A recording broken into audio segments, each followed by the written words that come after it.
Welcome back to Emily Spins It. I'm Emily, and today I have Neah McMeen with me. Hey, Neah, how are you? Hey, I'm doing great. I'm so excited to be here.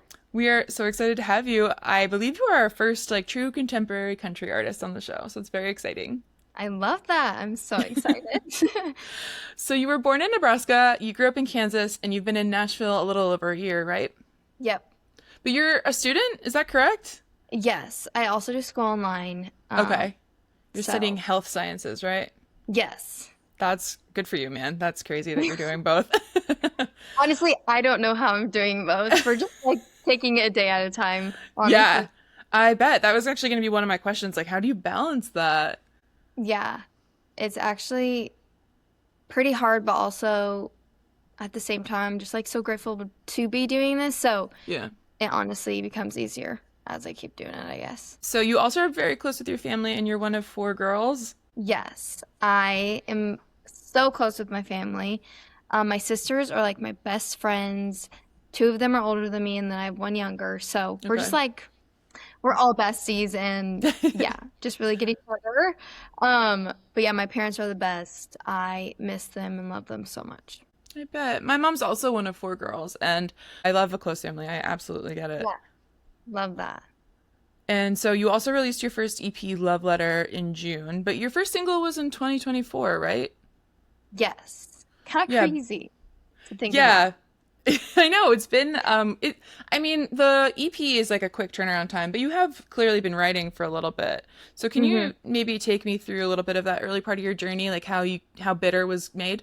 Yeah, so I came to Nashville with a family friend and recorded some demos for him, and I met a producer through him, Hmm. and the producer had like a catalog of songs, so I got to choose, and because I've never written a song like in Yeah. 2024.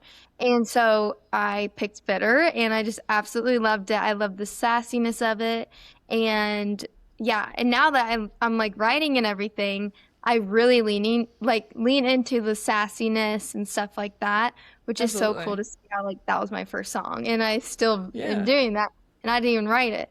But yeah, that's kind of like how I started, and then I just got some more songs from the catalog. And then after that, I was like, I really want to write myself and find myself as an artist, and being in Nashville has been literally the best thing for me to do that. So had you been performing before that? Like how did you know you wanted to go and record some demos? I had been singing the national anthem for everything, like Okay. every home basketball game, but like any sports event, I was the one singing the national anthem. And I just love singing. I would sing with Okay. a band around my hometown, which I'm from a really small town. So like that was just like fun to do. But yeah, I just like love singing, and I knew I had something special about my voice, but never really thought I'd be doing this. But it's Yeah. always been a dream. So Nashville was kind of like, a trip to just put out some feelers and you really fell in love. Yeah.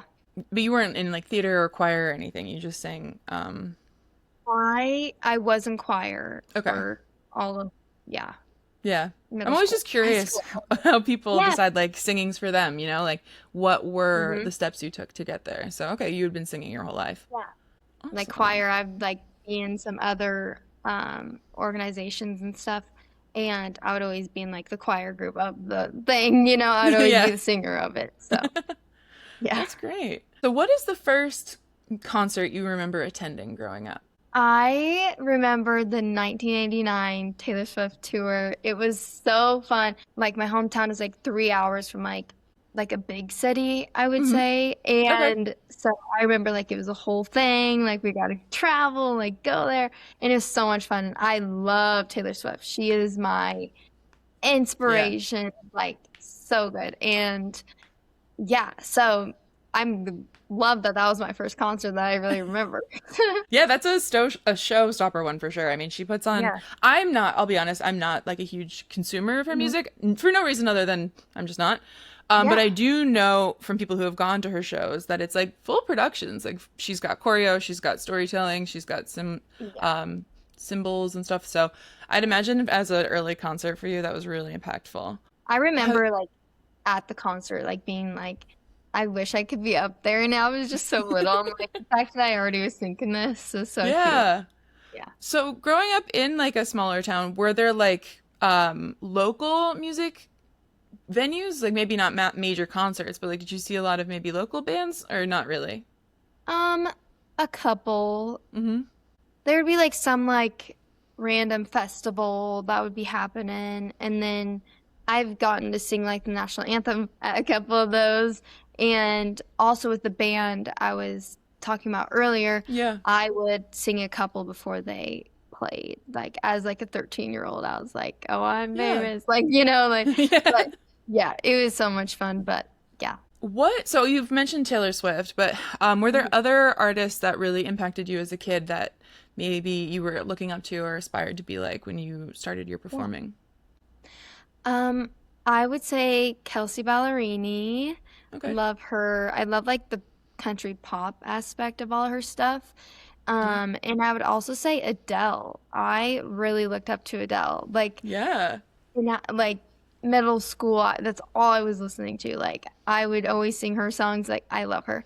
And I would also say like Kelly Clarkson. I Hmm. always remember like watching her and just I know like my grandma and I always loved her and we would always like watch. Yeah, well, Kelly and Adele are such big, like, powerful vocalists too. Hmm. Like Taylor Swift is a really great writer, and she sings well, and she puts on great shows. But like Adele and Kelly are such vocalist forward Yeah. performers, so I can definitely see how that would inspire you or really impact Hmm. you. You've mentioned the national anthems. I actually wanted to talk a bit more about those. So you've done some MLB games and some NFL games, is that right?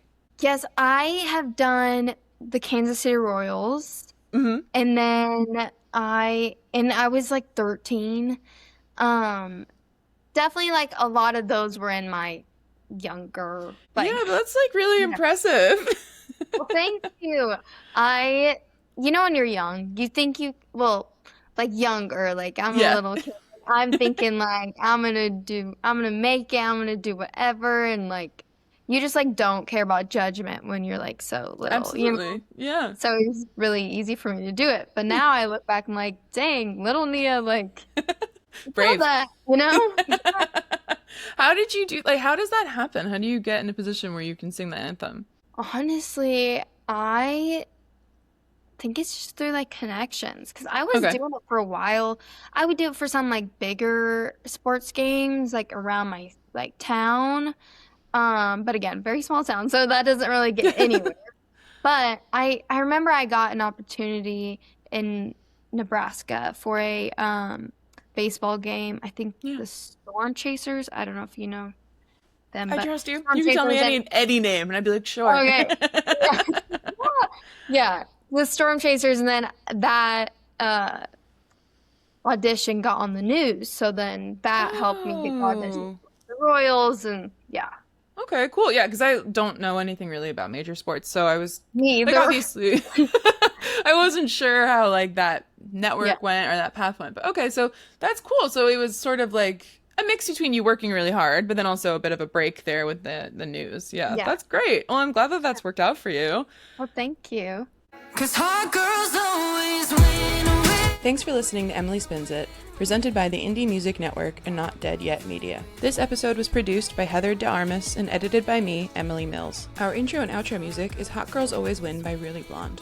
If you've enjoyed the episode, please support the podcast by sharing, subscribing, and leaving a review. You can also follow the show on Instagram and YouTube at Emily Spins It. For more shows about breaking through the noise, head over to the Indie Music Network podcast. If you have questions or feedback, contact us at notdeadyetmedia.com/contact.